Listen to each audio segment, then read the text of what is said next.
You're on camera now. Great, thank you. Hello. Hello. She was probably going to kill herself. She was trying. We just started talking about the pyre. She pretended to trick her sister. Tricked her sister, right? She tricked her sister and said, "Hey, you know, I know about this voodoo priestess. I mean, not exactly that, but close. Because she says, you know, who can, you know, put a hex on Aeneas, and once you go get her and blah blah blah. In the meantime, I will make this pyre." Now, she constructs it in a rather unusual place. She's going to construct this where? Outside the The inside, yeah. And she's going to pile it up with what? All their belongings. All of his belongings, all of his stuff, and I don't know. I think we were when Aeneas just went to sleep, right? I got to be honest, I was looking at a different format. In my book, it's 555. 555, you said? That's what it says. Hey, that's where I got my bookmark. You must be right. That's right. Yeah, so pick it up there. Pick it up there. If you got it, David, go ahead. High on his aft deck, Aeneas, his business duly accomplished, sure he could now set sail, was reaping a harvest of slumber. Then some shape of a god represented itself to his dreaming. Mind coming back, the same look in his eye, again seeming to warn him. Every detail suggested Mercury. Yes, the complexion, sound of the voice, blonde hair, and the limbs so young and attractive. Okay, so Mercury's coming to see him again. Mercury's the one who had done what previously? Told him to get away. Keep going, David. Son of the goddess, how can you take charge in this crisis by sleeping? This is 560 and following. Don't you detect then the dangers that have you completely encircled? Don't your ears tell you, you madmen, that zephyrs, that fair winds are blowing? She's got some ruse in her heart. She has some atrocity brewing. She's set on dying. She's rousing the changeable tides of her anger. Why aren't you getting out fast while a fast getaway is still an option? Soon you'll see timber churn up waves, masked menacing fireworks burst into flame. Beaches leap with fires of a blazing inferno. If that is dawn's light catches you still hanging around in this country, hang the delays. What you face is a complex and changeable constant, woman. When he said Okay. So getting's good, says Mercury. Look at line 569. Variet mutabile semper femina. Any of you ladies care to prove me wrong? Variet mutabile semper femina, or rather prove Virgil wrong. Various and changeable, always woman. Is that accurate? Or can you prove that wrong? I'm asking legitimately. What do I know? Somebody answer it. Women. I'm just Girls. been married longer than you've been alive. So, What line is this? line 569, 570. Varium et mutabile semper femina. Is that accurate? Would you refute that? Depends on the person. There you go. Don't vote straight Republican or Democrat. You vote the candidate, right? I mean, it's that thing. It depends on the person. I got you. Okay. I guess the only question I would ask is that any more or less true if you change to femina to weir? Sure. Yeah. I mean, it's stereotypical that women are more changeable, but I don't know that that's true. Boy, ain't that the truth. Ain't that the truth. I'm sure I've told you that story, but one of the first few times I had Olivia, our daughter, home by myself when she was just a toddler, and I was home, and we got home, and I was alone with her, and my wife had her son. And we got home, and she wanted to change clothes. And Daddy said no. Because from Daddy's perspective, once you're dressed, you're good for the month. I mean, really, from a guy's perspective, you know, why need to change? And she got very upset, the little toddler. And when my wife got home, I asked her, I said, what's going on here? And my wife explained to me that, you know, girls like to change clothes. I mean, I changed mine like twice this morning. What? And after breakfast, I'll be like, I don't really feel like this anymore. So I changed it. Was that so wrong? Is that so wrong? Yes. Am I so wrong? I don't know. For my mom and my sister, there's maybe 60 pairs of shoes. I have these boots on my feet. Thank you. There you go. No, a wide variety of screwdrivers and drill bits, I can understand that. But, you know, maybe 3 or 4 muscle cars. Having a dozen different pairs of what's essentially the same shoe is pointless. It's not the same shoe. But it's not the same shoe.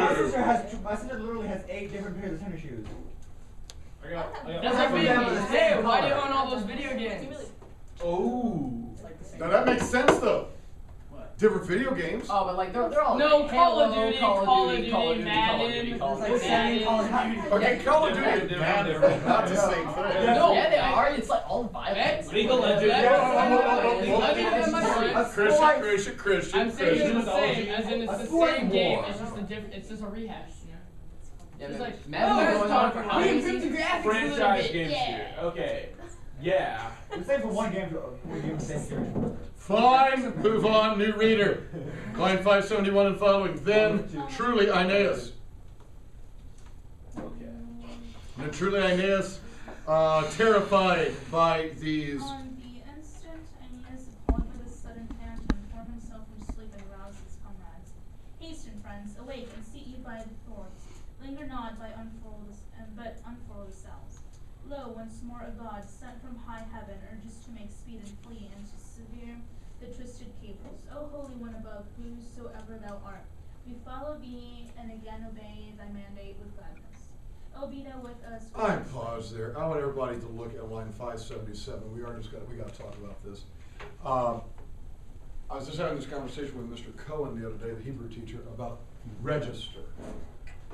When you talk about language, you talk about register. What does that mean? I have no idea. Anybody heard that term? Talking about the register of a language? Never. It's not exactly tone, but Brenda read, her translator, Jackson, that she's reading, and I don't know, look at the copyright and see, is that the Jackson? Yeah. Now, look at the copyright and see when he was doing this. Said, O Holy One above, that's Sancte Deorum, all right, Holy One of the gods, that's fair enough.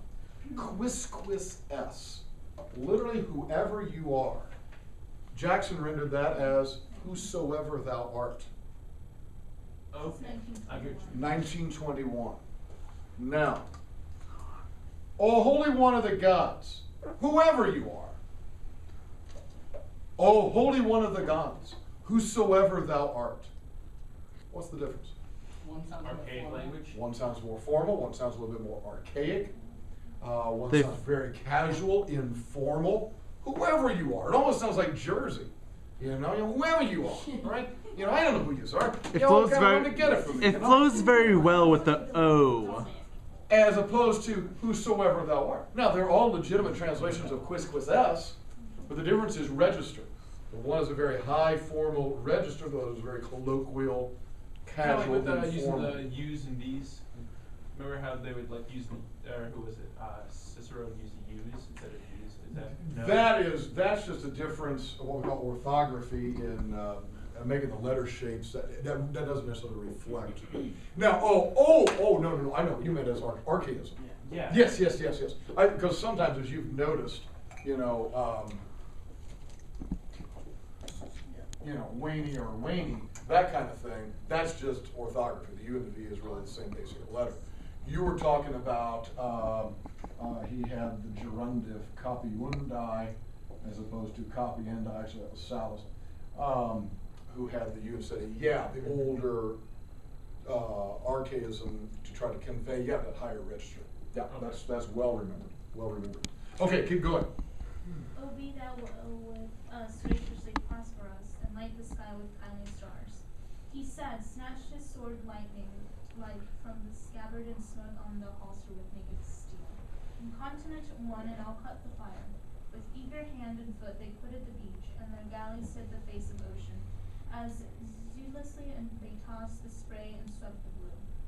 And now the early dawn, rising from Tithonus' couch of saffron, was lighting earth with renewed tortugues. Pause there. So, Aeneas wakes up, and a little bit flustered there. He had to literally snatch himself from sleep. He's like, whoa, oh, there's Mercury again, boys. And he tells them we gotta do what? Well, we gotta go. Now, grab the sandwich, let's go. Let's hit the water, let's go. And so, boom, they're out. They're out. They're done. They've quitted the beach. Continue on now about the Regina. So soon as the queen from her chambers saw the first waning glimmer of light, and the fleet standing to sea with even sails, and knew that the strand was vacant and the harbor's tenantless. Thrice and 4 times she struck her fair breast and parted her yellow hair. King of heaven, she cried, shall he go? Shall this alien have mocked our realm? Pause there. Everybody look at line 589. Okay? Whether she was lying to Anna or not, which she seemed definitely probably was, but the notion of wanting him to stay around a little bit longer, certainly when she gets up the next morning and sees the ships already at sea, that hope has been dashed. But notice she moves into formal lament. She's going to, do one of these things and pull out her hair, but she does it terque, quaterque. 3 times and 4 times. Where have we seen that expression before? 3 and 4 times? 3 and 4 times beati. Blessed those who found death at Troy. So it's very similar. In fact, at that time, Aeneas was raising his hands right on the deck of the ship to the gods and saying, what's going on here? I wished I could have died back then, and all this kind of stuff. It's a very similar thing because she calls out pro jubiter, right? Wait. So does that mean like the person literally says 3 or 4 times, or like they go, oh Aeneas, oh Aeneas, oh Aeneas? Well, no, in his case, he actually used the words. He said 3 and 4 times, bless those who die. Okay. Then it says she beat her breast 3 and 4 times, and certainly this separates the poetic soul from the lump of dirt. If anybody translates that, she beat her breast 7 times, I would hit you. I would 3 and 4. I would hit you 7 times. Wait, why? Because it doesn't mean that. But that's 1 3 and and 2, 4 3 times and does not 4. mean, because there's somebody go, 3 plus 4 is 7, 1, 2, 3, 4, 5, 6, 7. No, she didn't do that. All right? It is this poetic repetition. It's this poetic kind of amplification, right? 3 times. No, 4 times she struck herself, and nobody would take that literally, but just multiple times, right? Actually, I've never had anybody that devoid of poetic soul. So no, I've not had anybody ever do that. She calls out to Jupiter, and what does she say? Oh. That's what she said in exactly that tone of voice.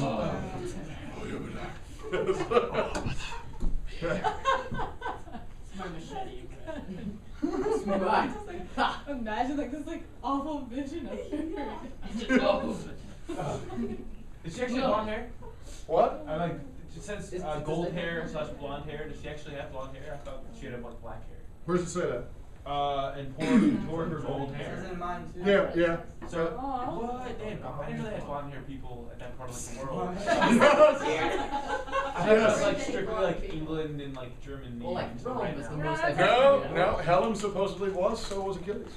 Helen was Supposedly. not? I was sure. Helen was. Okay, you're crazy. I was sure it's like a corruption of like the ideals of like the medieval times, like mistranslating. Definitely not. Definitely not. That's crazy. Okay. Definitely not. Okay, we'll move on. Keep going. And will they not take sword? Will the pursuers not issue from all my city, and men fleeing out the ships from my docks? Away, bring flames with instant speed, get me weapons, ply your oars. What say I, where am I, what madness works on my brain? Unhappy Dido, now do thy goddess deeds touch thee. Okay, pause there. Everybody look at lines 593 and following in the Latin. She sees out onto the sea, and she's concerned about what's going on there, and all of a sudden, quid loco. What am I saying? Ubi sum? Where am I? Okay, this is definitely over the edge. Okay. Where am I? And if she wasn't What insanity touches? Then she does the Caesar thing. She talks about herself to herself in third person. Unlucky Dido, she says. She being Dido. What impious facta tangunt te? What unholy deeds touch you now? I don't know if she's actually seeing somebody over here. I don't know. I don't know if she's holding up a mirror, and I don't know, but you know. You've never been like, My dang it, Three translation again. is totally 3 gallons of crazy and a 2-gallon jug. translation, All right. It's totally for me to do because it goes, Yeah, that's what, all I do. where is this new madness taking me? It's not like, where am I? It's like, where is this madness taking me? Okay, that's fine for $5.95, but what's the next line say? Poor thing, your crimes. Yeah, then she goes third person, but like, poor thing, Mine your doesn't. crimes, you feel them all. Poor now. thing, your crimes. Yeah, but she actually uses her own name. I know, I don't like my translation at all, but. I typically don't talk to myself using my own name. Really? No, but Do you really? You've never been like, oh, That like, means she's dang actually it, asking Christian, herself a you've never question. done that. As if she was- Yeah. Like, So we don't do like, that. get together, So Christian. there's never she's thinking aloud and actually talking to You've herself. never done that. If you're just thinking aloud, that's fine. She's actually talking to herself. When I talk to myself, I like to use a pseudonym. It is. Oh. That way it feels more like a conversation. Yeah. So, Frank, what do you think? Well, I don't know. Continue on. Continue. Yeah, Steve really taught the heck out of that lesson. Well, you know he did try. Somebody continue on. We should listen to the Jake, you're prisoner now. Rachel, keep going. Why did you not think of them then when you offered him power? This is the right-hand pledge of a man, they say, has carried his household gods with him. This is the man who bore on his shoulders a parent far gone in age.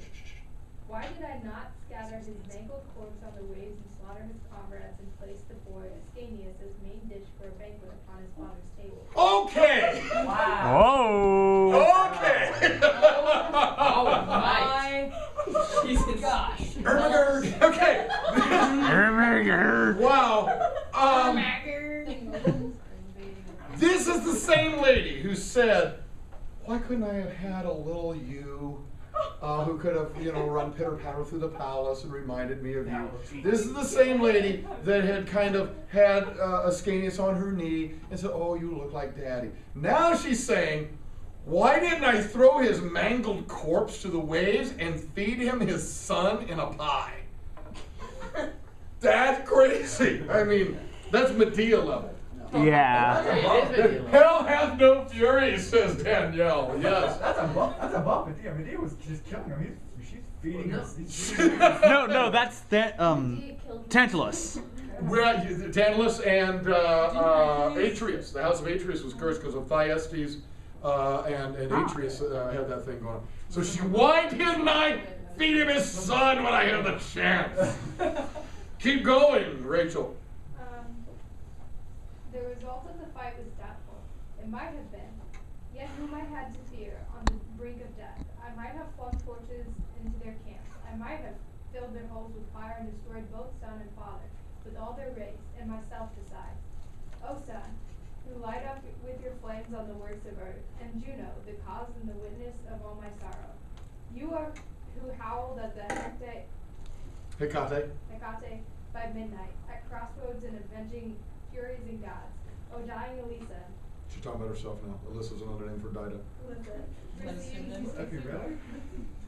Receive these offerings. Turn your power against those men who deserve your wrath, and hear my request. Okay, so she wished that she had poured napalm down the little, I don't know, rabbit hole where they were staying or something. I don't know. I wish I'd poured napalm down and killed them all. And then she says, now Juno, I'm going to kill myself, accept the sacrifice. And accept the sacrifice by really screwing them over. Keep going.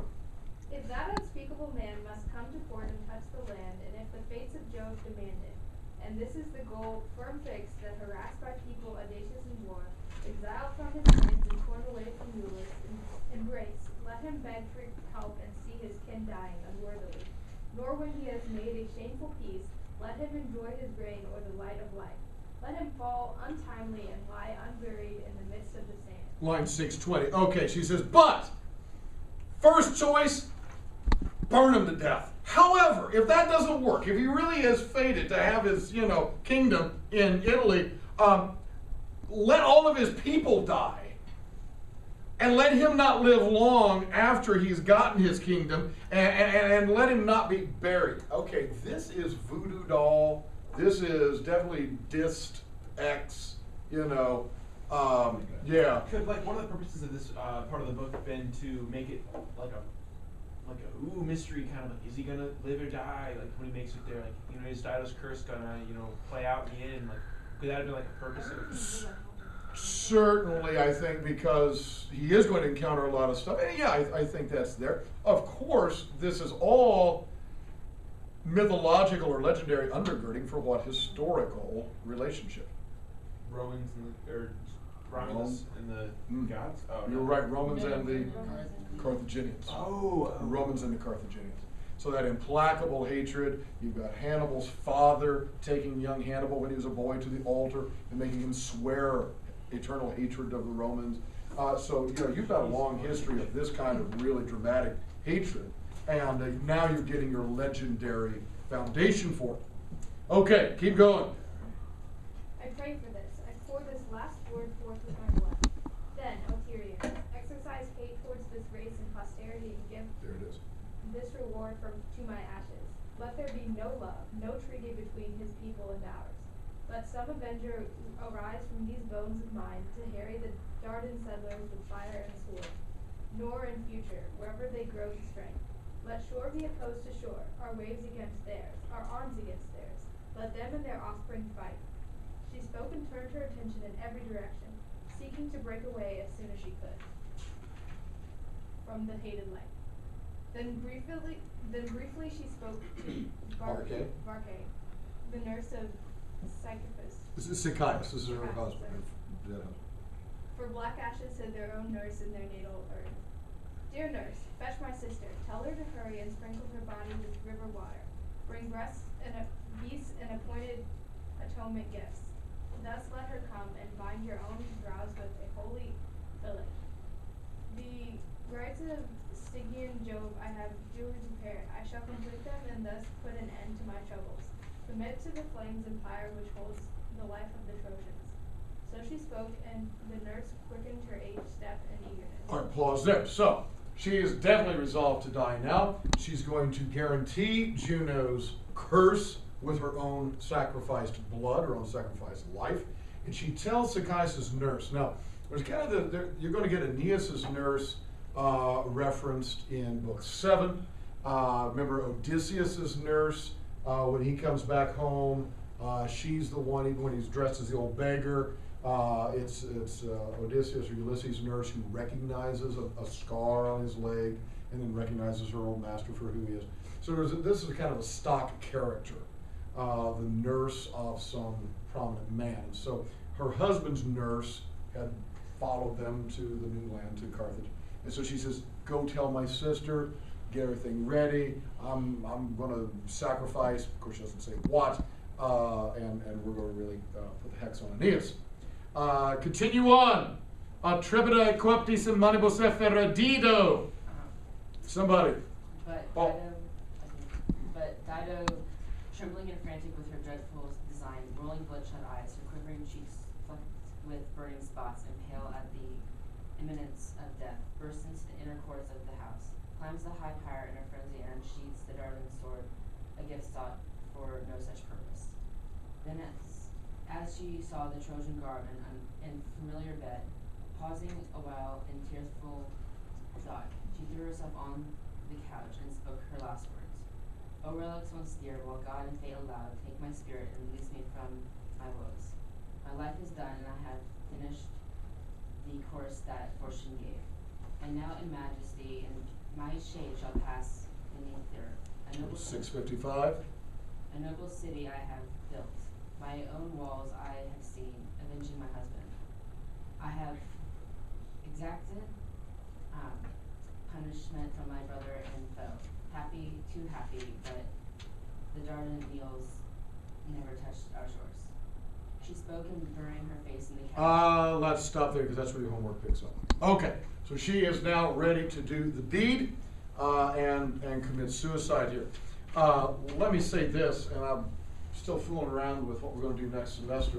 There's a project we've done before. I don't know if we've got time to do it, but I want to, so probably will.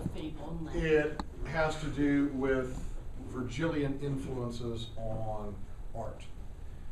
So much great art, especially graphic art in terms of paintings and sculptures, have derived from these stories. And a number of artists have depicted the death of Dido.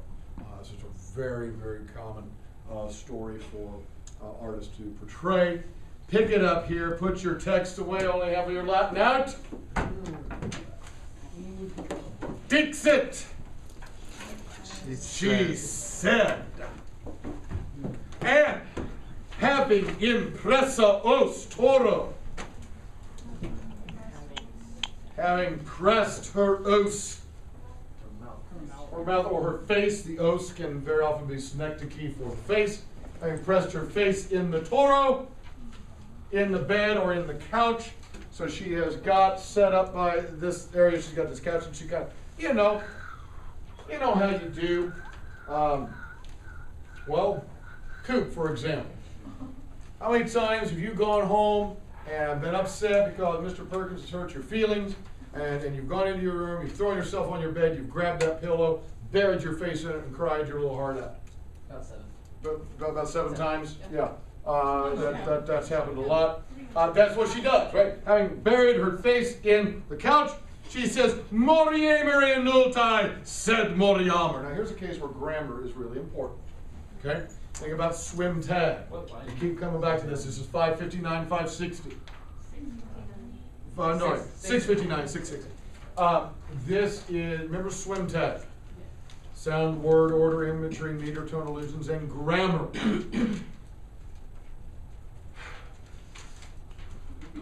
Here's a case where grammar is really good. Look at Moriemer and Moriamer.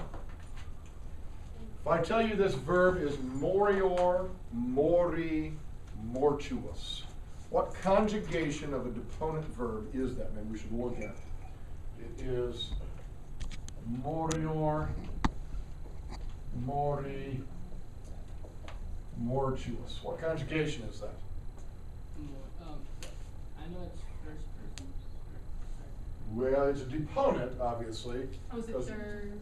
Third. IO. It's a third IO deponent. Oh, what okay. Conjugation. Third IO deponent. Right, it's first person plural forms. Moriemer, Moriamer. Now, they differ by only a vowel. So I need tense and mood. I need tense and mood for Moriemer and Moriamer. One of them is subjunctive. Yes, it is. And, that one's indicative. yes. All right, one of them is what tense? Present. One of them's a present tense, and one's a future. Ooh. Says the fellow in the back. Behind the camera. Which is which? Which is the future indicative? Which is the present subjunctive? Oh. Moriemer is the future indicative, says Brendan. E, right? Ace, et, amos, etus, ent. Those future endings for third IO, and fourth. Yeah. As opposed to as, at, amos, atus, ant, the present subjunctives for those conjugations. So, she says, Moriemer in ultai. That's kind of this royal first person. First person plural is who? We. Of course, she's talking about herself. We, Moriemer, we shall perish or die in ultai. Unavenged. That's fact. Future tense, but fact. We shall in fact die unavenged. Nevertheless, said Moriamer, let us die. But let us die. Now, the reason I say that, one vowel difference in those two verbs makes a world of difference in the sense. And I don't think we quite get the punch of it in English because it takes us too many darn words to say it. We shall die, let us die. It's too many words. The Moriemer, Moriamer, you see it very clearly and sharply there. We shall die unavenged, but let us die. Is this chiasmus? It's not a chiasmus, no. It's just, there's no particular term for it. It's just cool sounding. Just cool. Seek, yuat ire subumbras. Yes. Yes, or thus, it yuat.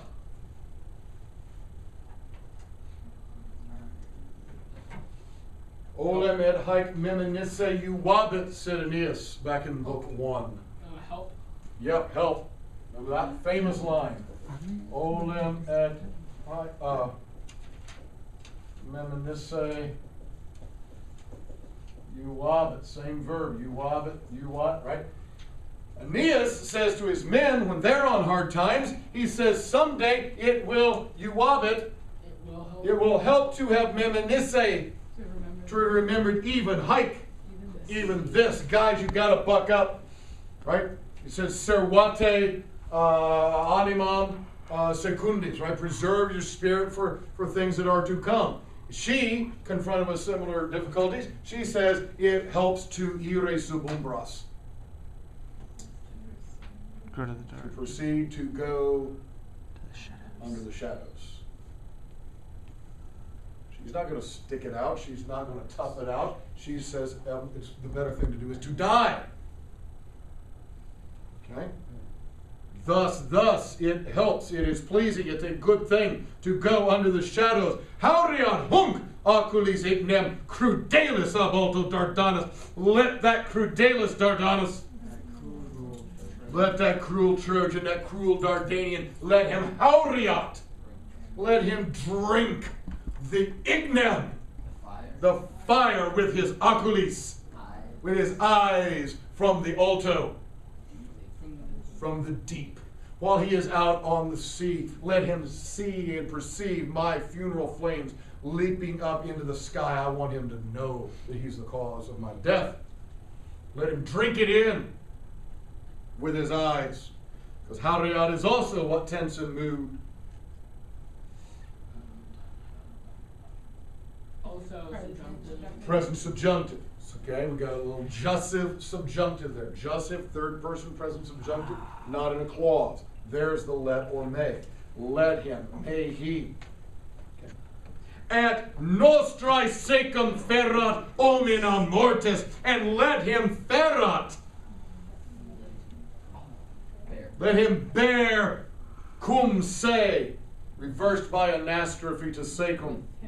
Let him bear with himself the omina, the omens, the signs of nostrae mortis, of my death, of our death. I wanted to know. Why is it our death? Or is that again that kind of that royal we? She's being again very over dramatic, you know. The queen, we are not amused, you know, this kind of thing. I think I'm going to adopt both that and third person references. Mr. Perkins is not happy with that. I will never forget this. Kindergarten. I was in kindergarten and we had a substitute teacher one day. And a lady comes in and she started referring to herself by third person, as condescending adults will sometimes do with children. And I remember being confused because I had no idea who she was talking about. She would say something like, you know, Miss Smith is not very happy. Because Miss Smith, you know. My teacher's name is Miss Roberson. I don't know who you are. So who's Miss Smith? I remember the confusion that caused me. I'm not going over it. All right. Dixerat. She had said, thank you for that pluperfect. Aquila medium tertalia ferro con lapsa spiciunt cometes en semque cruore spumantem sparsasque manus. Oh gosh. And right intermedia talia, in the middle of talia, such things, her cometes, her companions, probably some of the slaves, the servants, they aspiciunt illam. They behold her, they gaze upon her, they look at her con lapsam pharaoh. Fallen on a sword. Fouling? What? Having fallen on a sword. So literally, as she's saying these things and railing out, she puts the sword there and she falls on it. And about that time, people are starting to come in and they witness their queen committing suicide. They see ensem cruore spumantem. They see the ensem, synonym for ferrum or gladius. They see the sword spumantem cruore. Foaming with blood, spattered with blood, and her own manus sparsus, her own hands. Spargo can mean to scatter, but when it comes to liquids, you typically don't scatter liquid like blood or milk or wine. Splattered, stained, something like that. They see her fall on the sword. They see the sword itself steaming with blood. They see her hands themselves stained or splattered. And no kidding, it clamor ad alta atria. A clamor, it. A cry, it. Make present tense. A cry goes to the alta atria, to the high hall, to the high ceiling. And concusum bacator fama per urbem. And there is stinking rumor again. Rumor bacator. Runs wild like a bacchant again through the concusum urban. Through the what kind of city? The shaken city. Through the shaken city. The city quickly learns that its queen has committed suicide, and the word spreads rapidly. And that's where we end. And we will pick up for tomorrow. So Sam, why don't you go ahead and